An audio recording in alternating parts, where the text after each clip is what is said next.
Senator Booker. Oh, excuse me. I'm sorry. Senator Klobuchar just walked in. I'm so, you are bumped. I'm sorry. People, we keep moving in the committee. I apologize.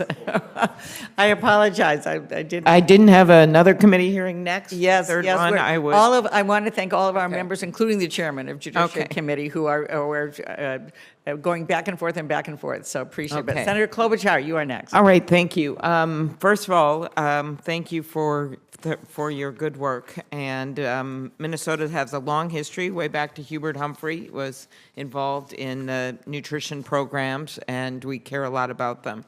Undersecretary Dean, I want to thank you for your visit to our state in October of last year to see a SNAP employment and training site with county commissioners and the Minnesota Department of Human Services staff. And I understand you had a chance to see firsthand the collaborative work being done with the state and local government to support SNAP E&T. Can you discuss in more detail how the Minnesota program helps participants overcome barriers to employment, and just about how great the program is in Minnesota, basically? That's my question. Well, Senator Klobuchar, you're right. It is a great program, and I think it responds to the questions I've gotten from a couple of members about we've got SNAP participants who are or underemployed, and we've got vacant open jobs. Now, not all SNAP participants are qualified for the open jobs, but there are plenty who are. And there are also plenty with a little bit of help, a little bit of skill building, could go from being a SNAP participant who's unemployed to someone who is employed. And the program in Hennepin County is phenomenal. It is basically, there is an organization in the county who is buying houses up for foreclosure, takes the houses on, and then working with journeyman carpenters, SNAP participants or other individuals as a part of this workforce training program are trained by these skilled carpenters, plumbers, electricians on how to do construction, because there is a huge demand for skilled construction workers in Minneapolis. I guess it's a booming city. Oh, throughout our state, yes. Right, and so here we have individuals who might not be skilled or ready for that job, but they're getting robust training. These are all, several of the individuals are also ex-offenders.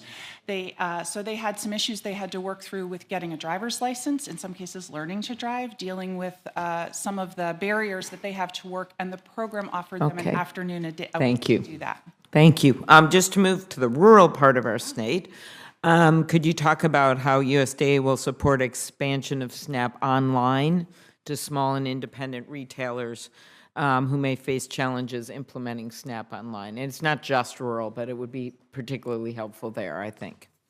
Thank you for that. In March of 2020, we had about 30,000 SNAP participants redeeming benefits online through a pilot we were operating at the time. Now there are 4 million households who are able to shop online. This has been an incredible revolution in the program.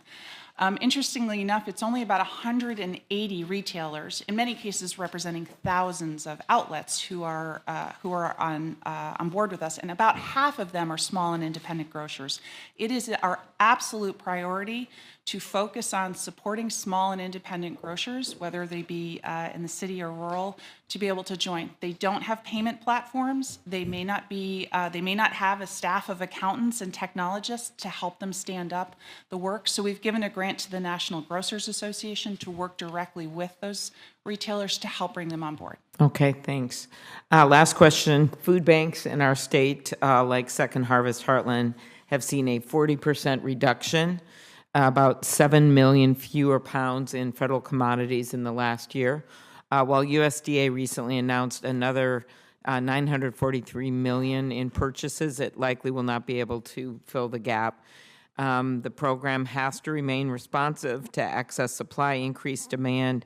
Could you be able to speak to the USDA's plans to ensure consistent access to food for our country's food banks, whether through the regular TFAP spending or through the CCC purchases? Thank you for lifting up this amazing community of partners across the country who help ensure that our neighbors are fed. We know that food banks are struggling. They faced the same food inflation that we've talked about earlier, supply chain difficulty, and all the while families are still showing up seeking their help. The Secretary is absolutely committed to the Emergency Food Network and actually announced $1.5 billion in additional funds on top of what Congress provides to bring our total support for the program to about $2 billion for FY23. We will continue to monitor how our partners are faring, and while I can't speak for the Secretary or commit what he'll do with CCC, I know this is of deep interest and concern to him. Thank you. Senator Grassley. Thank you, Madam Chairman. And Senator Boozman, SNAP has historically reflected the health